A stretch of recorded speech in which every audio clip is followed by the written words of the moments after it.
Ferry Baks was een politieman in functie, die te hulp kwam toen er een gewapende overval was gepleegd. En Itzel Padilla heeft gericht op hem geschoten. De andere verdachte kan de dood van Ferry Baks evenzeer worden aangerekend. Politieagenten verdienen, gelet op het feit dat zij in de frontlinie moeten opereren en het grote belang van de uitoefening van hun functie, bijzondere bescherming. Dit beginsel is in jurisprudentie verankerd.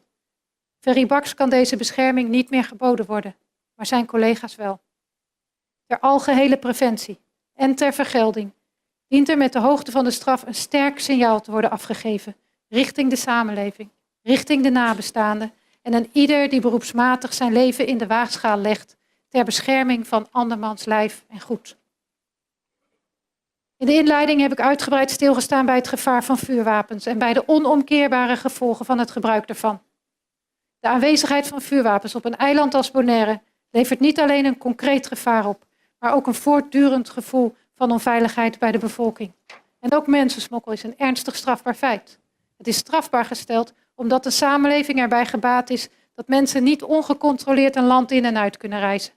De samenleving is erbij gebaat dat er alleen mensen in aanwezig zijn die daartoe gerechtigd zijn en die daadwerkelijk deel gaan uitmaken van die samenleving en zich daar ook verantwoordelijk voor voelen. Mensen die niet komen om deel uit te gaan maken van de samenleving moeten kunnen worden geweerd. Hun aanwezigheid kan ontwrichtend werken. Een persoon als Saragossa, die doelbewust en alleen uit eigen winstbejag een samenleving in gevaar brengt door ongecontroleerd mensen in een samenleving binnen te brengen, en dan ook nog deze mensen, dient daarvoor zwaar te worden gestraft. En het hoeft geen betoog dat ook de invoer en verkoop van drugs feiten zijn die een behoorlijke bestraffing verdienen. Ondermijnen ook de samenleving, maken mensen verslaafd, brengen criminaliteit met zich. En dat geld wat daarmee wordt verdiend verstoort de legale economie. In mijn inleiding beschreef ik hoe Bonaire na deze reeks aan feiten ernstig geschokt was. Dit bleek in de dagen na 17 augustus. Ik heb al stilgestaan bij de scène bij het vliegveld. Ik noem nog de verslaglegging van de aanhouding van de eerste 5 Venezolaanse verdachten. Na de aanhouding van de eerste 5 verdachten verwoordde Ahmed Ayoubi, verslaggever, op Bonaire de gevoelens van angst en onrust in de gemeente van Bonaire na de overval op de volgende wijze. U kunt weer rustig slapen. En dat is geen overdrijving. Van diverse kanten heb ik gehoord dat mensen van deze feiten letterlijk niet konden slapen. Van politieagenten hoorde ik dat hun kinderen pas durfden te gaan slapen als zij weer veilig thuis waren. Van anderen vernam ik dat ze 's avonds niet meer op de porch gingen zitten.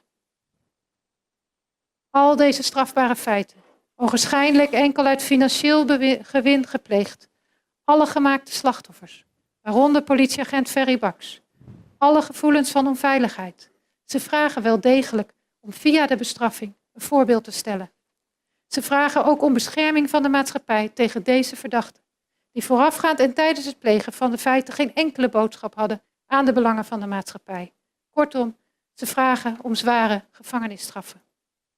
Voor de verdachte Itzel Padilla luidt de eis 25 jaar gevangenisstraf. Dezezelfde straf is door het gerechtshof te Sint Maarten opgelegd in de zaak Meenam. Voor de verdachte Saragossa luidt de eis, gelet op zijn organiserende rol en het feit dat hij de plannen heeft gemaakt, 20 jaar gevangenisstraf. Voor de verdachte Rivera luidt de eis, gelet op zijn organiserende rol, 18 jaar gevangenisstraf. Voor de verdachte Exposito luidt de eis, gelet onder meer op het verhoogde recidiverisico, zoals dat mogen blijken onder andere door zijn houding ten tijde van het onderzoek, 16 jaar gevangenisstraf. Voor de verdachte William Padilla, Francisco Padilla en Francisco Carrastel luidt de eis 15 jaar gevangenisstraf.